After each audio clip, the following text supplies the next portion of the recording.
트라우마가 사실 남아있죠. 추진할 네. 때는 처음에 센데 중간에 벽에 부딪히고 네. 어느 순간에 싸우다가 마지막에는 결국 시간 놓쳐버리고 이제 이런 네. 것들이 많았는데 네, 여러 단위에서 논의를 하고 있다고 그랬잖아요. 그 단위마다 개혁을 해야 된다는 그런 목소리들이 다수입니다. 자, 그럼 이렇게 이제 세상이 바뀌었습니다. 네. 국힘은 전혀 바뀌지 않는 것 같아요. 오히려 5년 동안 전면전을 하겠다. 이러면 국힘이 망하는 것은 둘째 치더라도 지금 이제 이렇게 되면 국민들로부터 완전히 외면을 받을 수도 있는데 그래도 41% 지지를 하는 또 유권자 지지자들이 있다라고 하는 이 이제 좀 부조화 상황을 어떻게 지금 이해를 하고 계십니까? 국민의힘을 뭐 이렇게 걱정하세요? 그렇습니까? 지지자들은 있는 거 아닌가요? 40% 이상이? 41%의 그 대선 득표율을 예. 국힘 지지로 분석하면 저는 너무 큰 오류라고 생각해요. 예, 예. 그러니까 민주당이 혹시라도 독주할까봐, 독선에 빠질까봐, 이재명 대통령의 지지율이 너무 높으면 혹시라도 오만해질까봐, 그것을 여전히 이재명 후보에 대한, 대통령에 대한 의구심을 떨치지 못한 유권자가 경계의 의미로 표를 줄 데가 없어서 투표를 포기하거나 아니면 김문수 후보한테 줬다고 봐요. 이걸 자기들을 지지하는 것으로 판단한다면 정말 가망성이 없습니다. 네. 국힘 내부에도 그런 문제의식은 있는 것으로 알아요. 이걸 그렇게 해석을 하고 오만에 빠지면 안 된다. 40% 넘었으니 우리가 비빌 언덕이 있다고 보면 안 된다. 이런 의견들이 소수이긴 하나 국힘에 있습니다. 저는 그런 세력들 말고는 다 뿔뿔이 흩어질 거라고 봐요. 그리고 그것이 저도 여러 좋은 정당들이 건전한 건강한 경쟁을 했으면 좋겠어요. 그런데 이미 내란 과정을 거치면서 없다, 가망성이 없다라고 판단된 세력한테 너무 큰 기대를 하거나 기회를 줄 필요가 없다고 봅니다. 협제의 공간은 그럼 어느 정도 돼야 됩니까? 협제라는 것을 해야 한다, 국회가. 상대를 보고 하는 것이 아니라 네. 사안을 보고 하는 거죠. 네. 협상은 사안 때문에 하는 것이지 국힘이기 때문에 하는 게 아니에요. 네. 어느 정당이든 여당은 야당과 협의를 하죠. 협의를 해야 될 사안이 있기 때문에. 그런데 여기에 예를 들어서 국민의힘이 뭐 시간만 끌고 되도 안 되는 그런 이유를 내세워서 반대하고 그러면 단호하게 선을 긋고 나가는 겁니다. 이게 저는 협치의 전부라고 봐요.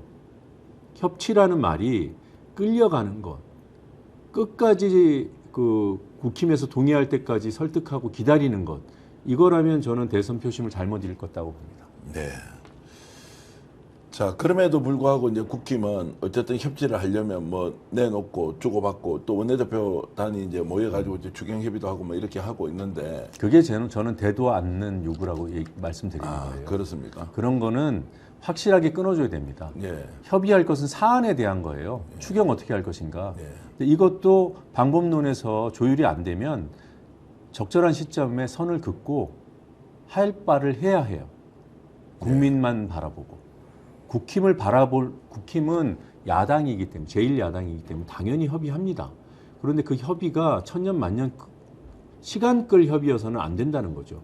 이 두 가지 사이에서 야당으로서 기본적으로는 존재를 인정하고 그걸 뭐 존중한다고 표현해도 좋겠어요. 그건 협의의 상대이기 때문에 협의하는 만큼은 존중해야 해요.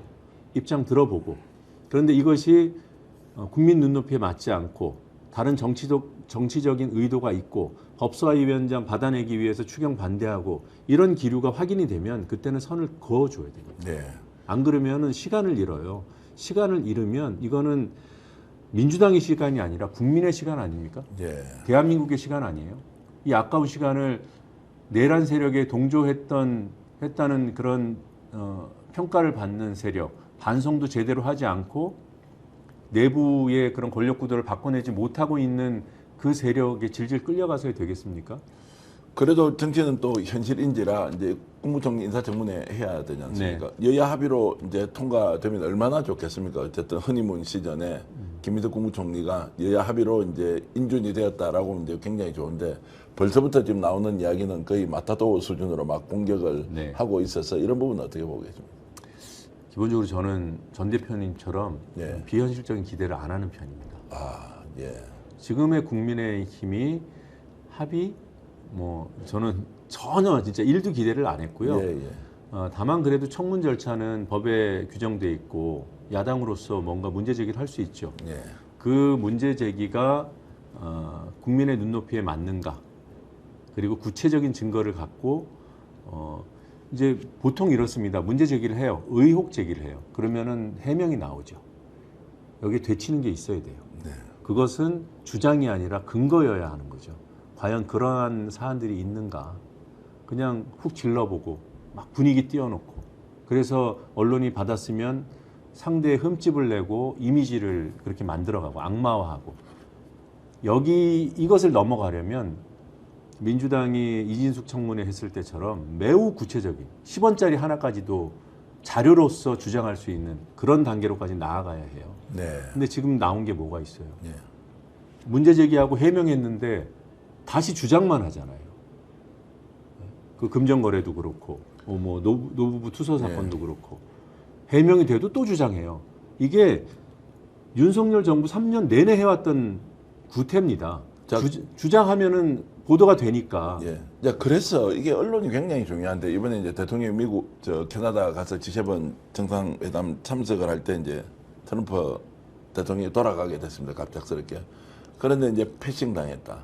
또는 걸림돌을 만났다. 한미 정상회담 안 됐다. 이제 이런 방식으로 이제 보도를 연합뉴스가 시작을 하고 YTN 그리고 이제 한국경제까지 따라서 쭉 쓰더라고요. 네. 좀 전에 말씀하셨듯이 이제 말 그대로 국무총리 지명자에 대한 뭔가 검증이 객관적인 자료로 이루어져야 하는데 언론이 뭐 다 받았으니까 그냥 주장을 해버리는데 이런 상황이 오히려 상황을 훨씬 더 악화시키고 있다라고 생각을 하는데 언론도 지금 좀 바뀌어야 될 때가 되지 않았습니까?